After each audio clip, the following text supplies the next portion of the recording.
Thank you, Rob, for that display. My interest, obviously, for our Veterans Foundation that I represent is affordable housing. I don't see anything in this plan for downtown for affordable housing. When you mentioned the prices that you'd be looking at, $1,500, that takes our affordable group way out of the box here.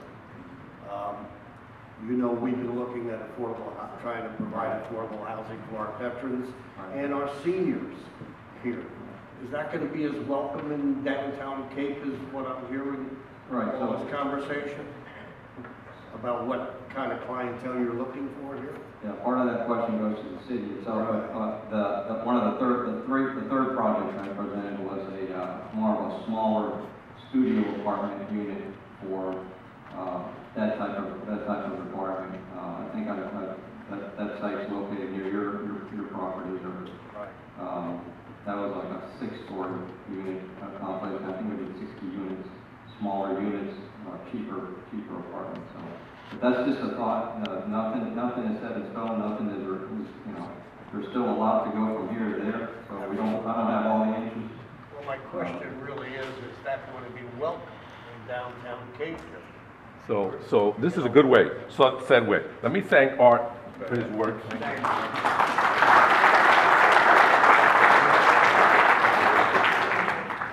So I would just say this real briefly, and I think John can attest to it as well as Terry. Just last week, a private developer from Orlando presented before the CRA a senior affordable housing project which the CRA board approved a loan to that developer to build affordable housing for seniors. And your question about open, we need to also focus on disposable income and creating opportunities for these businesses that are here in the South Cape to flourish. So I'll give that general response. I'd like to now invite Vince Caltero, the city's Director of Community Development, who's really orchestrated this higher density, which in many communities, they usually go the reverse. But I think our Department of Community Development has taken a very creative approach with very few incentives available to intensify and create an opportunity for higher density and higher heights in the South Cape. Vince? Sorry. No, that's okay. Thanks for coming. Good morning.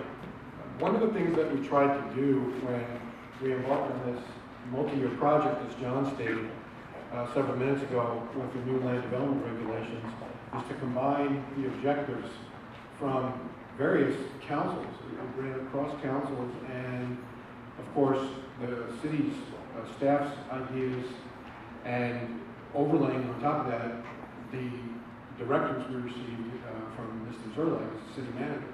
And he talked about that earlier when consultants came in 2012, I believe, and worked on the report, which was really an audit of our development services delivery system that crossed over about 4 departments and how we can make improvements. And there were many, as were mentioned. So if we go to the next slide, we'll talk about some of the outcomes. And again, this is what I mean by overlapping all of those things. And we came up with these that John approved.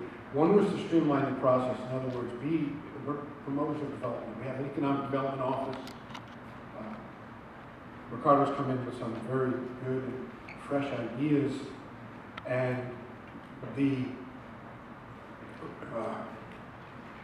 reputation in the Cape was, well, it's so hard to get development approved. We want to see a different type of development services structure. In other words, tell us how we can get there, how we can do it. And you heard that from John not long ago. Encourage development goes along with that, and clarify the regulations. When you have a set of zoning rules, they get archaic, and ours were pretty old. And that's not necessarily a bad thing, but when you sometimes put Band-Aids on things, you have to take a step back and work and look at overhauling a code. And I had the privilege of doing that in another community where we just started from scratch. Actually twice, in the same community, believe it or not. It's a long story. up in Citrus County, which is in west central Florida, about an hour and a half west of Orlando. And that sometimes gives everybody really, it's a breath of fresh air. You give everybody a brand new set of rules. This is what we're going to do and how we're going to work there. And you have kinks along the way and you figure those out. And then the shift of community values. You've heard that all morning. Ricardo just said it, maybe 60 seconds, 90 seconds ago.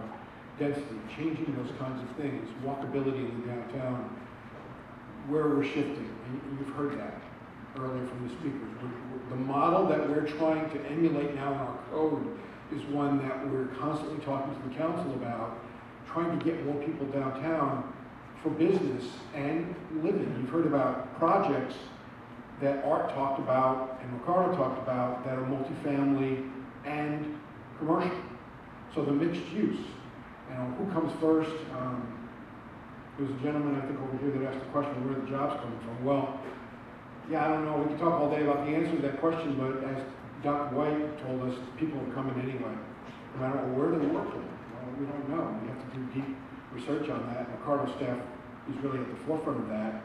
They're working not only here, but in other places. Well, we want more jobs here, we want more people working there. So all these things are colliding together. And what we try to do is set up a code that lays the table for Ricardo and the development community. We'll go to the next slide.